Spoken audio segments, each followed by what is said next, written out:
I just wanted to start out by thanking Google here in New York for inviting me here to speak today about my book, which was just published a couple weeks ago by Da Capo Press. It's called No Better Time, The Brief Remarkable Life of Danny Lewin, the genius who transformed the internet.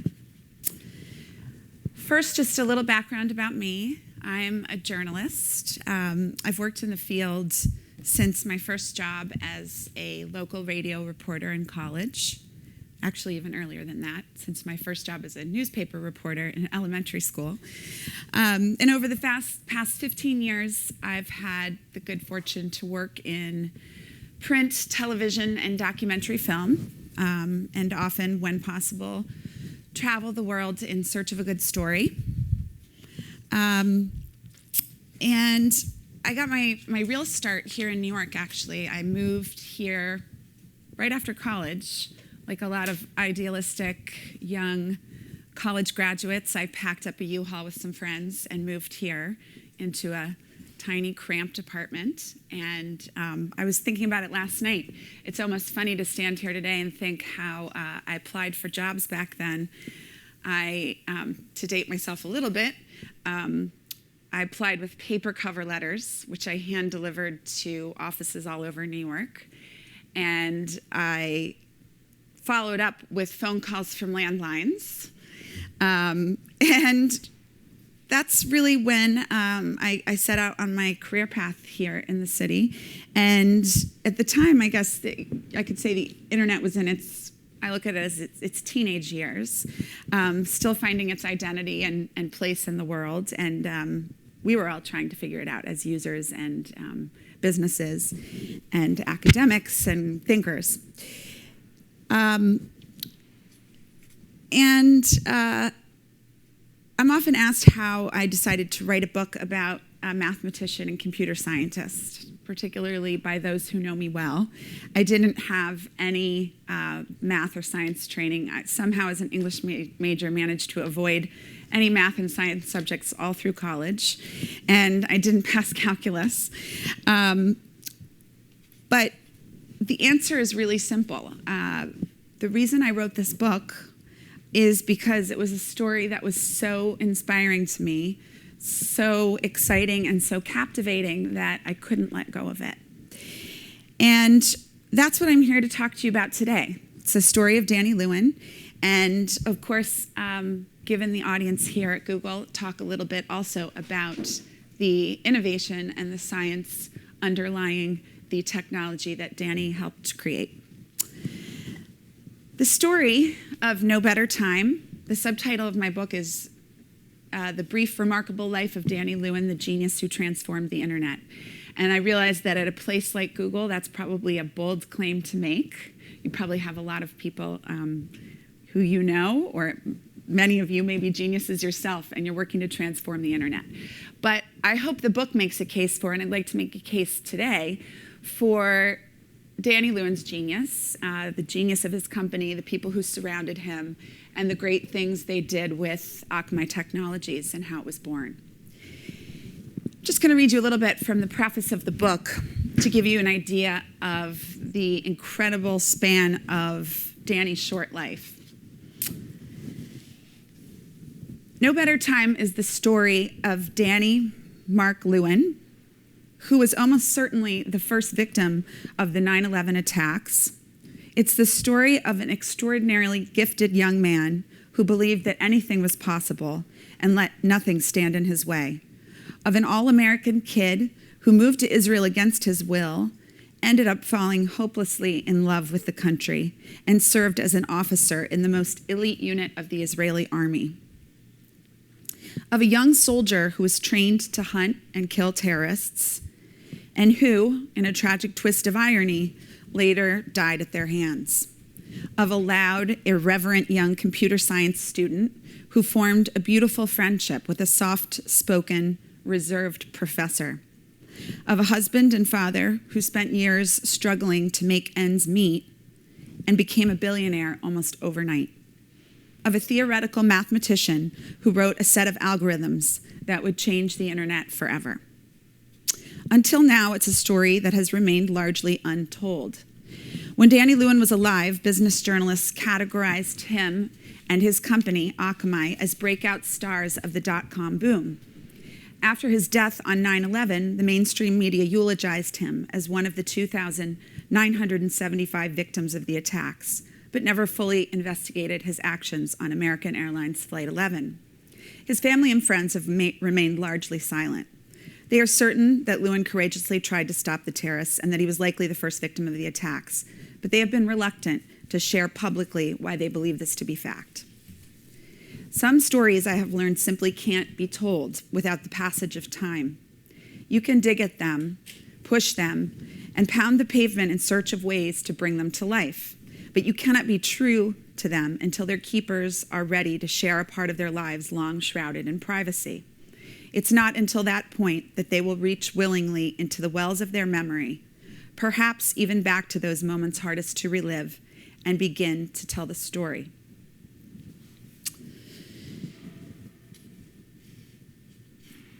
So, Danny Lewin was born in Denver, Colorado in 1970.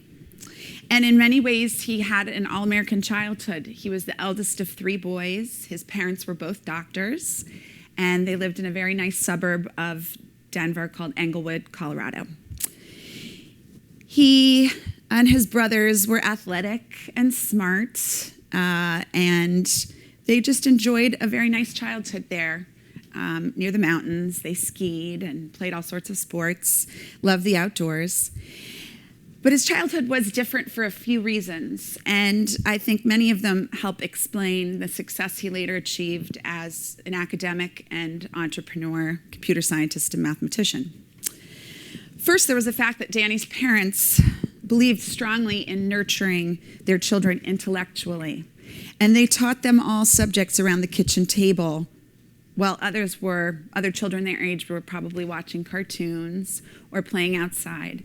One of the stories Danny's brothers, who still live in Israel today and work in business and high tech, love to tell, is the time they were sitting around the breakfast table and their father promptly removed the cereal box that they were all enjoying, reading the cartoons on the back.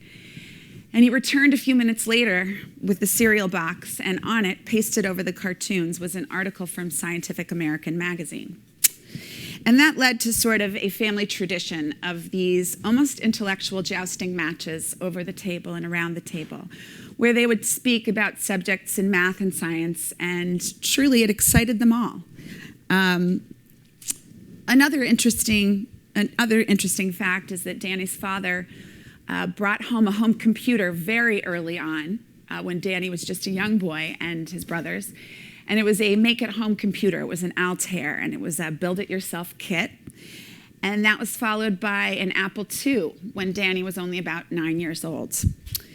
And from neighbors of theirs, I've learned that they were the first family on the block to have a home computer, and that Danny and his brothers taught themselves to program it. And by about age 10, Danny was going around the neighborhood helping anybody and everybody who got a home computer to program it and teach them how to use it.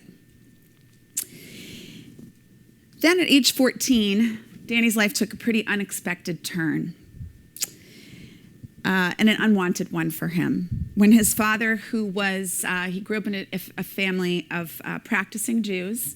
His father became increasingly enamored with Zionist ideology, and in 1984, a little bit before then, decided to uproot the family and move to Israel. And this was not a popular decision with 3 early teenage years children in their early teenage years. They didn't speak Hebrew. They didn't have any friends and family in Israel, and they were happy in Colorado. So they protested, and of all of them, Danny, as the eldest and perhaps most vocal in the family, went to Israel kicking and screaming. He was very unhappy. And at first, it was very difficult for Danny to find his way in a new country. Israel in 1984 was a difficult place to live. The economy was in a bad place. There was, obviously, and still is, the daily threat of terrorism. And all these things were very new to a family from Denver, Colorado. But they moved there, and Danny was just too innately bright and grounded, and many of his friends say wise beyond his years, to rebel in the typical teenage way, which we don't need to elaborate on here, but if any of us were rebellious teenagers, we know some of those ways. Instead of going out late at night and doing things he shouldn't be doing, Danny kind of rebelled in his own way. He didn't spend a lot of time at home, and he didn't speak to his parents a lot, but he was very productive with his time. And as a young teen, he spent a lot of time at the local gymnasium, which was filled with tough Israeli guys, building his physical strength into what his friends called this almost biblical-like proportions. By age 16, he was a spectacle at this gym in Jerusalem, where he was bench pressing and weightlifting more than guys 2 times his age. And he also managed to sail through school. He went to a science and technology high school in Jerusalem. And despite what some say was not the most stellar attendance record, he sailed through. He found school very easy. And he taught himself a lot. He loved to read and loved to go to the library and loved computers. And his best friend, Marco Greenberg, who works and lives here now in New York, said he remembers that it occurred to him just how smart Danny probably was when he mentioned that if Danny wanted to go to college in the United States, he would have to take the SATs or the PSATs. And Danny looked at him and just said, I already took them. And Marco was somewhat taken aback and said, really? Well, how'd you do?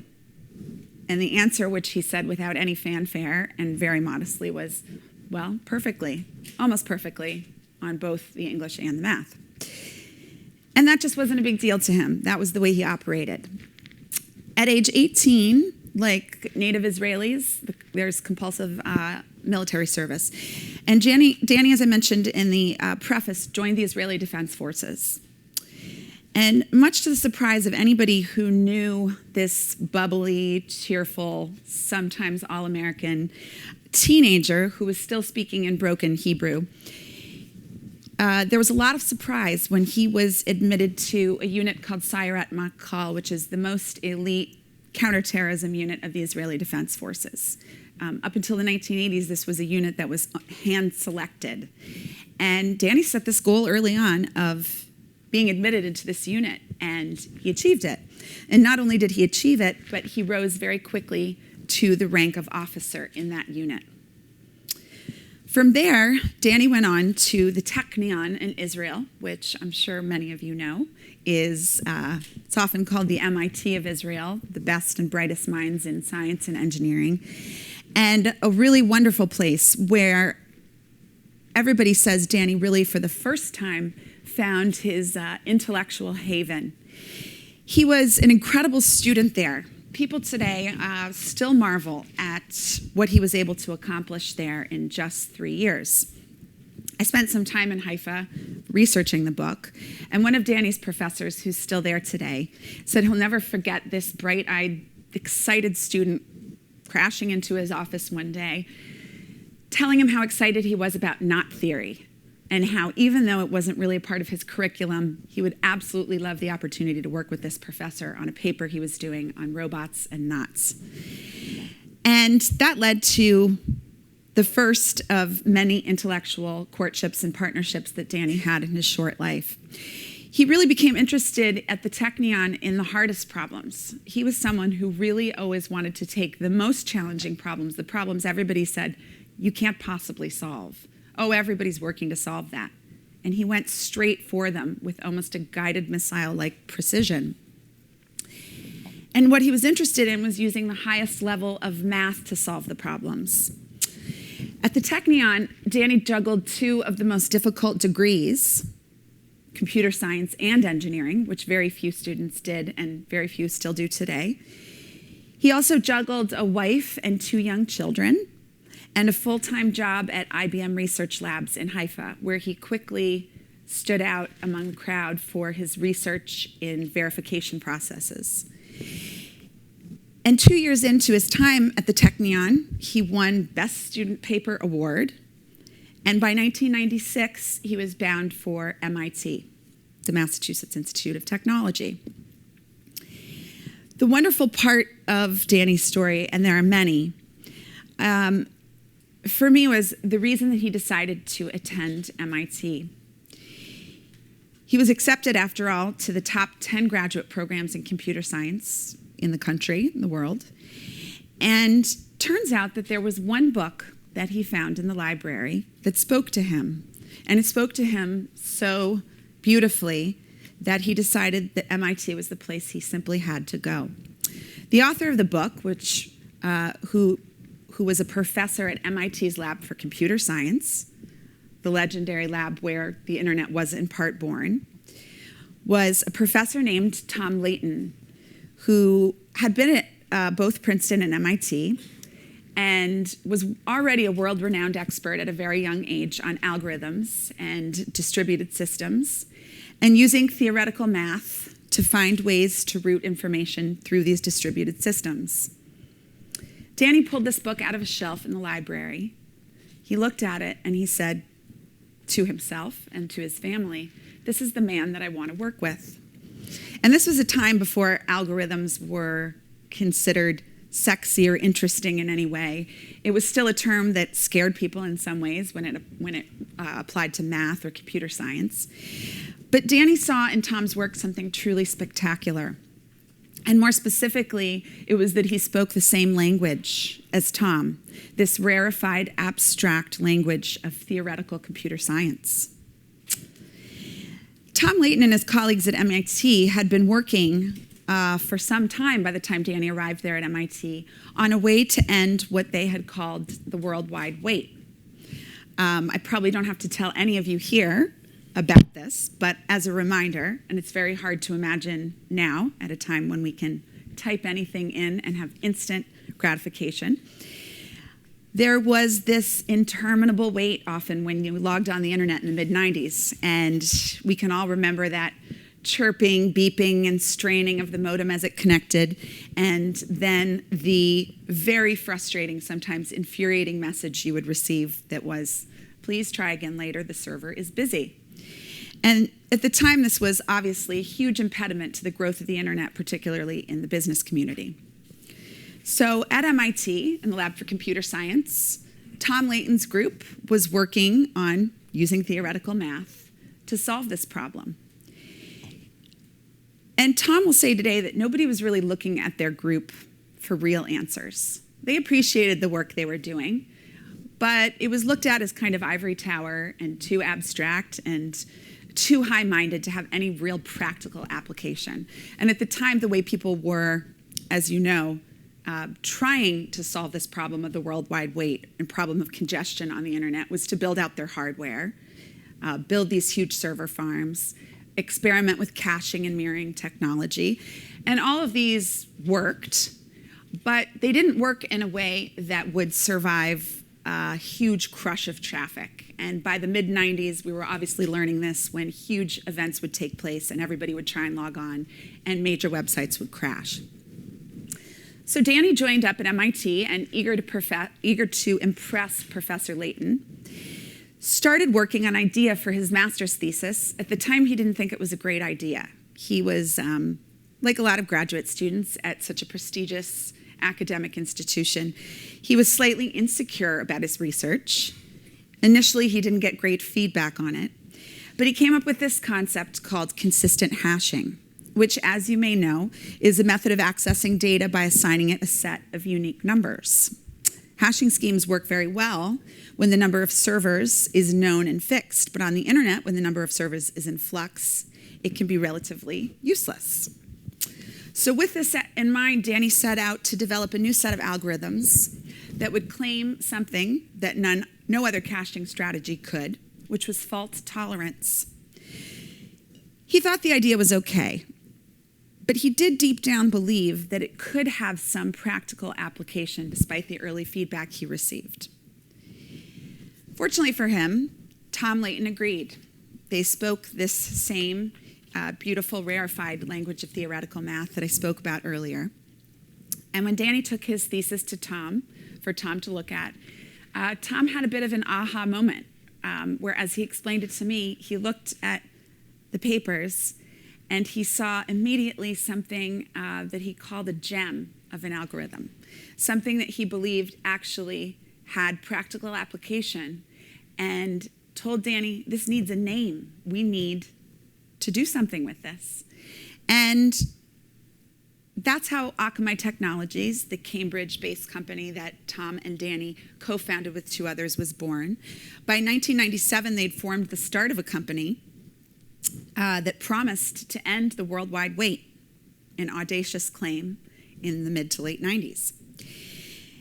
And Akamai, as you may know, exploded. Despite the early naysayers, and there were many, businessmen who called algorithms logarithms and looked at Danny completely perplexed when he would get up and do his work on a whiteboard and lay out all of his theoretical math, and they would sit there scratching their heads and say, this sounds really interesting, but maybe you should go back to your ivory tower and just keep this to your academic community because we've got our own solution.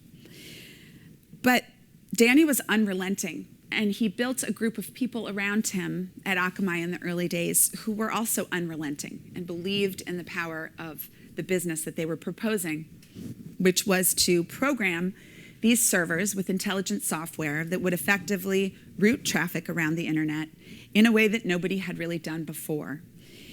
It was a magic layer on the internet, or what they called back then, as a marketing term, the FedEx of the internet, that by using Akamai's technology, these companies that were experiencing crushes of traffic could seamlessly, effectively, and quickly transmit information to users despite traffic jams. They could circumvent the traffic.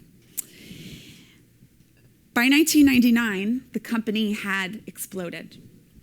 Fortunately, because of a couple of early evangelists of Danny's message, he won over a couple of key people in the early days. The stories are in the book, but some of them are pretty incredible. I think by it was 1998, Steve Jobs was calling and saying, I want to buy the company. Danny was still probably in his MIT dorm at this point, or maybe had just moved out. And by 1999, just 9 months after the company was founded, they took, Danny, Tom, and their co-founders and investors took the company public in October of 1999. And the company became stuff of the dot-com boom legend. It was a breakout star. It was the fourth most successful or largest IPO of the dot-com boom. And because of this, Danny and Tom and their colleagues became overnight billionaires and millionaires. There were, of course, others in the game with caching and mirroring technologies. There were competitors to Akamai and still are.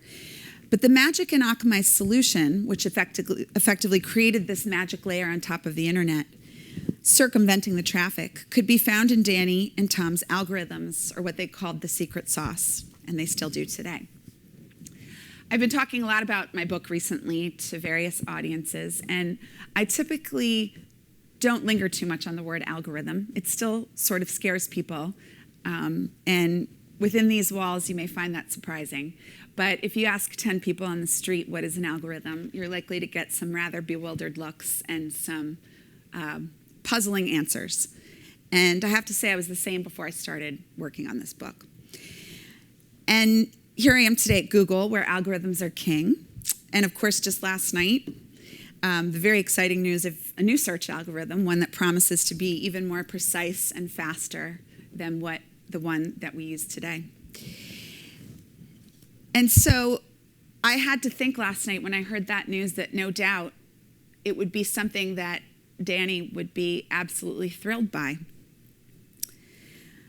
Donald Knuth, who's often called the father of computer science, once said, an algorithm must be seen to be believed. And I love that quote. And I think it's one of the extraordinary things about Danny Lewin's story. It's that at first, the power and the beauty of these algorithms were not obvious to people. Professors rejected them. People in the academic community rejected them. One of Danny's papers came back with a stamp on it saying something like, this is very interesting, but it has no practical application. But those who could really see them and understand them and appreciate what Danny and Tom and others were trying to do knew that what they had on paper and then in a prototype at MIT had the potential to change the way the internet worked.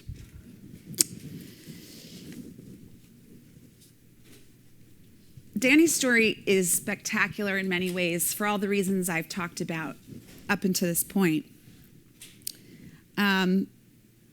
But by this time, when Akamai had taken off, Danny was still in his late 20s, a time before most people have achieved most of their dreams or any of their dreams. And unfortunately, Danny's story has a very sad ending, his personal story. On 9/11, he got on a flight from Logan Airport bound for Los Angeles.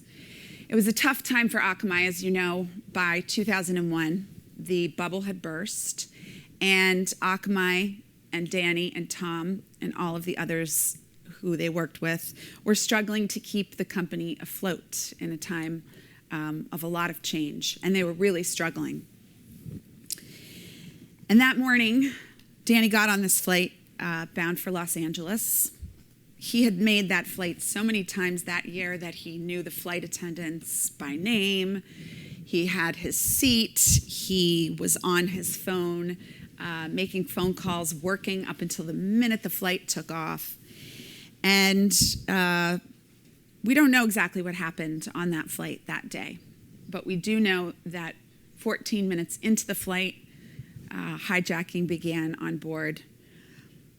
And it began in business class, where Danny was seated in his Gap jeans and T-shirt, looking nothing like an entrepreneur or billionaire. And we know from the very courageous and harrowing recordings that the flight attendants transmitted to ground control that there was a struggle in business class, and that the passenger in Danny's seat, which was 9B in business class, had been engaged in a skirmish with one of the terrorists and had been stabbed in the neck from behind. Again, we don't know exactly what happened on that flight, but if Danny was killed instantly, which is likely, he would be the first victim of the September 11th attacks. And if, as the evidence I think strongly suggests, and also the anecdotal evidence, which I gathered from more than 120 interviews with his friends and family, all of whom said without question that the moment they knew the flight had been hijacked, that Danny had fought back. Danny was only 31. He left behind a wife and 2 children. And in a very tragic twist of irony, that day proved so much of what Danny predicted for the internet to be true. It was the web equivalent of the 100-year flood. News organizations, federal agencies, airlines were all struggling to keep their websites live in a complete crush of traffic. Many people, myself included, sitting at home trying desperately to find out information about friends and loved ones and exactly what was going on. And phone lines were down. And it was chaos.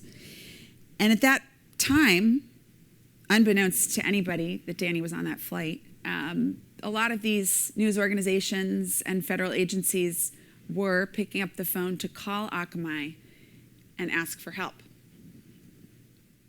And the company, which was already struggling, as I mentioned, with the weight of the dot-com crash, that day lost the heart and soul of their company and still managed to press forward. They say today that they did so in Danny's name and in his spirit, and that he would have never, ever let them be discouraged, consumed by grief, or given up.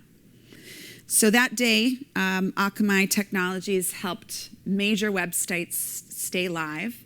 CNN, which went down for a little bit of time that morning, was back up and running that day and in the following days, and managing unprecedented traffic seamlessly because of Akamai's help. And that's just one example.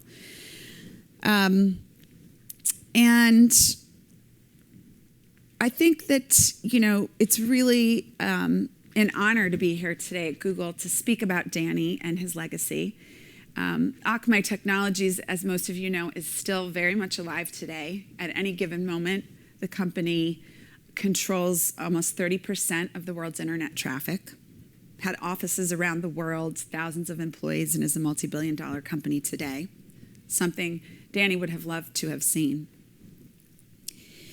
But the honor is really that the beauty and the inspiration and the excitement in the story of Danny and what he and his coworkers achieved at Akamai is one that bears so many similarities to what happened, for example, in Menlo Park in a garage 15 years ago, and what, as we sit here today, is happening in dorm rooms, laboratories, college campuses across the country.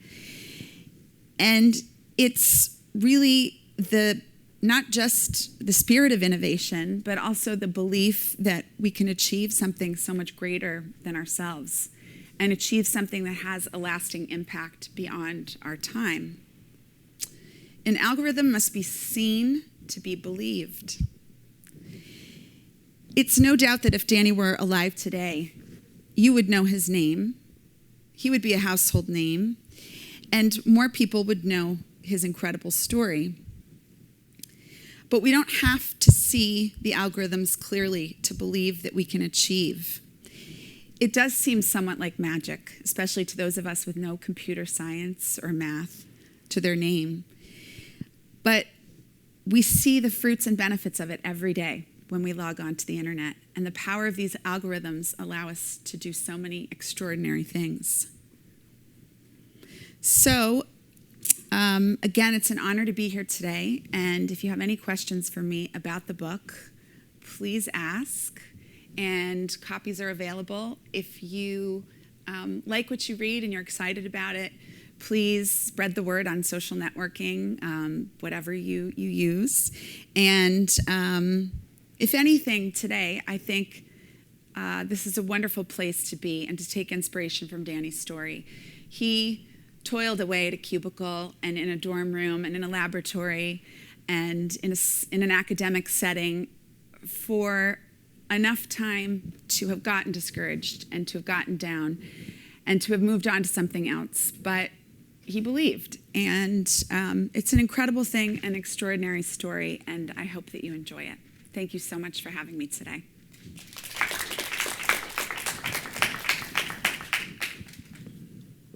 Does anybody have any questions? I actually had a question about, was his, as best as you can tell, was his intent when he went to graduate school at MIT to become an academic and then he sort of evolved into this entrepreneur because of his relationship with his professor, or was that sort of a driver all along with him? That's such a great question. It was never a driver. Danny dreamed, his big dream was to become a professor like Tom Layton, to get his PhD at MIT, and to become a professor of computer science and math. And he dreamed of going back to the Technion in Israel. In fact, his professor there really believed that he would come back someday, and I think he probably would have. And another wonderful part of this story is that, as I mentioned, Danny and others who were studying at MIT at the time became very rich off of Akamai's success. And, I set out as a journalist sort of thinking, oh, come on, really that much money? It must have changed him. It must have, And the skeptic in me really wanted to find out what that meant for him because, again, his dream was absolutely and squarely to be an academic. And he came to Boston, Cambridge, with really no other plan other than to stand out in the world of theoretical math and computer science. And Akamai's was in some ways an accident in the sense of the business success. If it hadn't happened at that precise moment and these beautiful ideas hadn't, been given life to by this person with such incredible drive, the story would have been very different. And so really to wrap up my answer to your question, I think this really speaks for itself. So Danny became very rich very quickly. He had obviously very little time to enjoy it, which is very sad. But he didn't want to, really. He went out and bought a couple toys, some motorcycles, a new house, and then he just really went back to work. And when I asked his colleagues, well, what did he want to do? What was he going to do with all that wealth? Tom Leighton, who was still teaching at MIT at the time, and his wife, who's also a very successful professor at MIT and world-renowned, said he wanted to go back to MIT. And before his death, he enrolled to get his PhD. And that was his goal, and that's what he really wanted. And when somebody said to him, well, PhD will be easy for you. Now you can just go back, write up Akamai's secret sauce, and you'll be handed your PhD on a silver platter. So, no problem. And he looked at them, this was actually Tom Leighton's wife, and said, no way. I have to find something so much better. I have to do something totally different. I have to change the world again. And that was really his goal. And I think he, according to everybody, is a wonderful teacher. And his work at the whiteboard is what won over so many skeptical businessmen and corporate entrepreneurs at the time when Akamai was, first taking off. Any other questions?